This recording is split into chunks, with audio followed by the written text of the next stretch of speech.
On the stopwatch. 5 laps to go, and neither of them, of course, can afford to come in again. There's no reason why they should do. They've had their 2 stops that were planned. Michael Schumacher would appear to have overheating tyres in comparison with Mika Hakkinen, and it is coming up to Les Combes that time after time he's dodged into the wet patch to try and cool those tyres down a bit. Let's see whether he does it again. This is coming up to the wetter patch and he's into it and moves across to take the line for the corner, still in the lead on the 39th lap. While you were describing that, Murray, I'm looking at the computer, and Hakkinen is a full 10 kilometres an hour faster down that back straight. If he gets anywhere near Michael Schumacher, I think he'll be able to drift past him and pick up a toe for extra speed too, just like Coulthard was able to do with Jenson Button. So Hakkinen has got the straight line speed and the car under braking to pass Michael Schumacher if he can get close enough. Mika Hakkinen looks down into the cockpit there, and his wife is tense. Everybody is tense because, as I said earlier on, this is the battle for the World Championship. For Mika Hakkinen to maintain the lead he's got now, to extend it and go on to make it 3 World Championships in a row. For Michael Schumacher, who joined Ferrari in 1996, vowing to get them back to the top. Well, they're back at the top in terms of the Constructors' Championship, which they won last year after Michael Schumacher had made that magnificent return at Malaysia after breaking his leg at Silverstone. But they have yet to win a Drivers' World. And now they're coming up to the Minardi. If the Minardi gets in the way, it could affect the lead, and the Minardi is that of Marc Genet, who is down in 14th place and has already been lapped once. Down to La Source, the slowest corner on the circuit, about 35 miles an hour.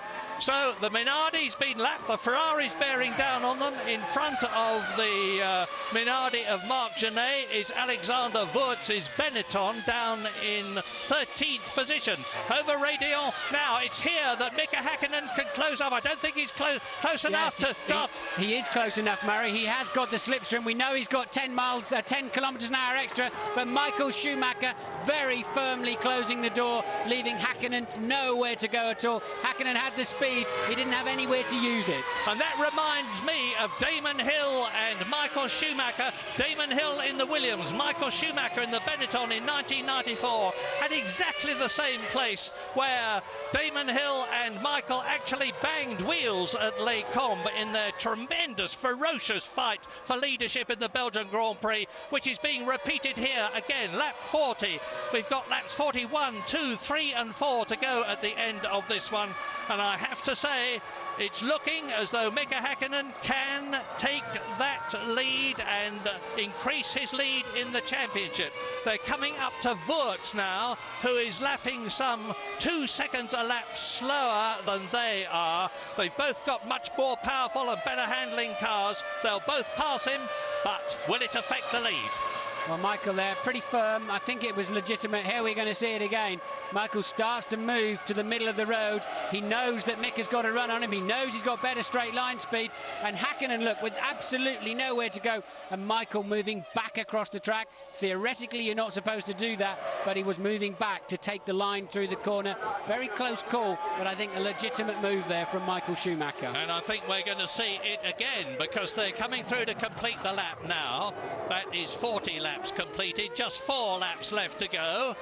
Now Hakkinen's best chance is if Schumacher has to follow Zonta closely through Eau Rouge, and I don't think that's going to happen, particularly this time around. I think they're going to pass Zonta on another part of the racetrack, because that's what gives Hakkinen his best shot. Schumacher in dirty air, and then Hakkinen with the extra straight line speed. And once again, look, Michael's having to defend, and Mika, and the back marker's in the way. Can he do it? Yes, he's done it. A brilliant move there, either side of Zonta, and Hakkinen brilliantly takes the lead of the Belgian Grand Prix. And you can see the delight in the McLaren garage, because that could well have decided the race. A superb, gritty, determined, forceful move from Mika Hakkinen takes the lead in the McLaren Mercedes, and he is on lap 41, 3 laps to go at the end of this one, and he's obviously got superior performance. I would expect him now to pull away, particularly on that approach up to Les Combes out of Eau Rouge. So Zonta really did come into play there. Michael tried to defend the line and then chose to go the long way around Zonta, and Hakkinen just kept going. Here we see from the front view, the camera up at Les Combes, Michael defending the track, making his Ferrari as wide as he can. He then went round the outside of Zonta, and Hakkinen said, thank you very much, I'll have a piece of that side of the racetrack then this time around. These men are supermen, and you're getting the living proof of it before your very eyes now.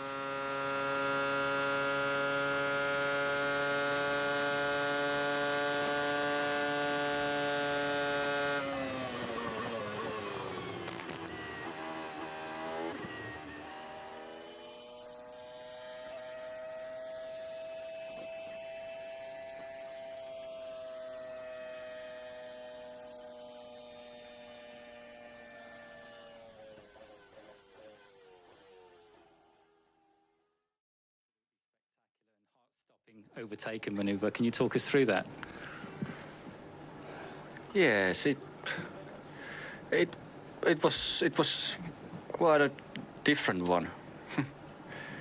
Normally, that kind of situation is unusual to overtake somebody on a straight line when the back marker is between us. And I knew that way following Michael, you know, it's no point to try to follow him and then try to overtake him into the straight, because obviously he's not going to give me a room. It's correct? Yeah, I make it difficult. So I took the plan B and I went completely inside and overtook the back marker, and at the same time overtook the Michael, and I could tow also from the back marker, so it gave me extra speed, and it was great overtaking maneuver, and I loved it. I'm not sure if the Michael did. Thank you. Obviously, I was quite lucky or happy to see this back marker in front of me, because I knew I was a lot slower on the straight line speed from what the team told me. So being in slipstream of the guy in front of me, I thought it will not be enough for him to catch me. And then obviously once there's somebody on the same road, then normally there's only 2 cars that fit next to each other. But Mika did really an outstanding maneuver to pass on the inside there, because that was unexpected for my side.